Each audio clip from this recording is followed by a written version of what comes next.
What's good, everyone? It's Mero17. Today we're going to go over how to use fakes and undeniable fakes.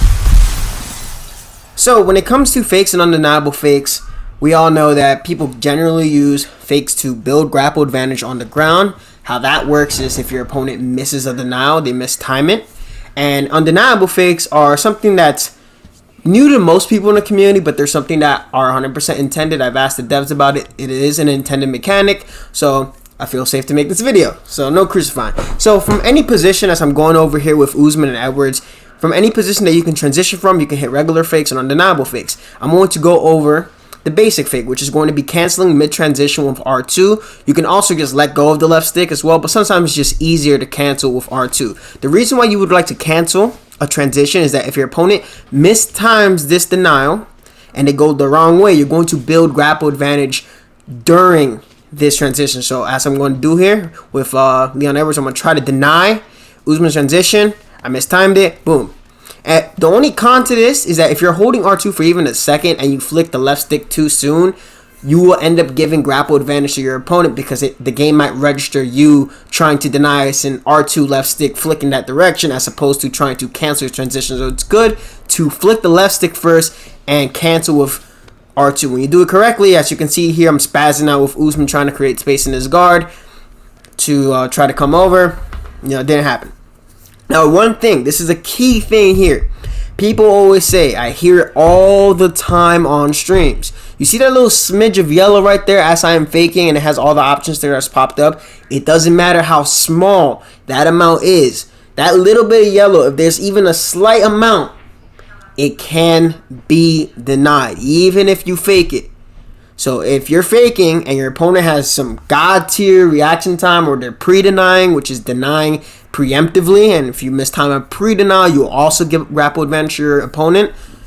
So it's very imperative that when you're trying to use these regular fakes, you're banking on your opponent going to maybe spaz out, mistime it. If somebody mistimes anything with R2 and trying to deny something, even if you're not doing anything, you will guarantee get grapple advantage. If I'm standing still with the two fighters, or I guess sitting still here with the two fighters, and I'm just flicking R2 and I'm spamming it, grapple advantage is immediately going to build for my opponent. So keep that in mind. So you really want to use these fakes to throw your opponent off. You want to get them thinking maybe that you're going to go one way or go the other. One of the most common ones, people like to go left, then right, or maybe they'll fake left a few times, then go up. If you're on the person on the bottom, maybe you want to fake up, or you want to fake to full guard, and then maybe try to get to backside or back sitting. So that's kind of the regular way you want to fake. But remember, regular fakes can be denied. So your timing has to be pretty impeccable, and you kind of have to figure out where your opponent is thinking you're going to go. So without further ado, we're going to get on to undeniable fakes and the little things I've learned from there. So with undeniable fakes, what I've learned is that if you're holding an L1 transition, right, and you flick R with the right stick, whatever direction you're going to go, whatever options provided, and you immediately cancel with L2, you'll be able to hit like an undeniable fake.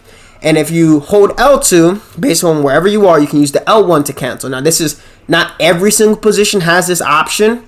Right? If you try to do with R2, it's just significantly harder, but it's easier doing the inverse of those two things. So if there's no yellow at all, it's undeniable. You see how there's no option, there's no backside, no back sitting, none of those options appear. The only way you can really beat an undeniable fake is that for the person on top, if I was Usman right here, and the option for me to go to half guard appears, and I input that transition right away during the animation, I will beat the undeniable fake and I'll get that free transition to pass. So even if I'm denying, right, if I'm trying to deny during this animation phase of the undeniable fake, that one con for the person undeniable faking is that they won't get any grapple advantage. One little mistake that people don't seem to understand is that the only way you're going to be able to get a GA off of somebody spazzing out, worrying about your undeniable fakes, is if they try to deny right after the animation is finished. Right, that's going to be the only way they're going to get grapple advantage off an undeniable fake. And the other exception is here in Sprawl. If somebody is using undeniable fakes here in Sprawl, because Sprawl already gives grapple advantage to the defending fighter here in this position, they can use undeniable fakes here stall time. Remember, you're still going to give up control time here, so you can do all that, and you're still going to use some stamina. So if they elect to go for a sub there, you know, that's kind of on you. Another little tactic that you can use with fakes, whether it's undeniable or regular fakes, you can use these to kind of reposition. You can kind of see here, it's kind of, I'm repositioning Usman. Now here I wouldn't really want to be here with Edwards. I'll show you very shortly being able to transition through an undeniable fake there. And we're going to go right back into full guard. So when it comes to repositioning, depending where you are, whether you want to get close to the cage or by the cage, say if you want to get to sprawl, so Usman's back is to the cage, and then when you get up for over under, you actually put him in cage single under. That's a little tactic that you can use with undeniable faking and repositioning. Or say you want to get up, right? Or maybe you want to disguise an armbar, make your opponent believe you can't go for the armbar because you put yourself against the cage. You'll transition and then just get closer. You kind of shrimp your way. You know, when you shrimp in jiu-jitsu, it's kind of like the closest thing you can get to that when you fake the full guard or the triangle choke and all that fun stuff. So that's one thing that you can do. So you can use repositioning with undeniable fakes or regular fakes to kind of mix up the camera angle and then try to confuse your opponent.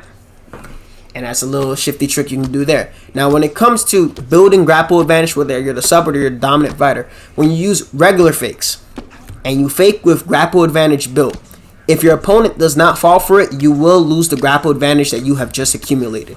Keep that in mind. Now, if they buy the fake, then you're going to actually build grapple advantage off of that, and then you could probably transition. It's going to be pretty damn fast. The difference between the undeniable fakes and regular fakes, whether your opponent buys or not, you know, at the cost of using an undeniable fake, well, guess what? You're going to lose all that grapple advantage regardless.